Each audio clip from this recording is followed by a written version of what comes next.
for both because they haven't been. So are you also you having trouble with the pacing thing? You know what I'll do? Let him finish with the wedding, and then I'll just see if he can actually do what you did, which is connect the cable to here, and then connect that cable. That's what I just did. Yeah, but I remember some other thing was getting a very similar error. I think it's you, your computer.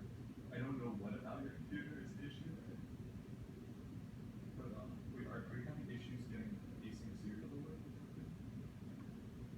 But it's just not getting the numbers in the log. No, it gives errors, right?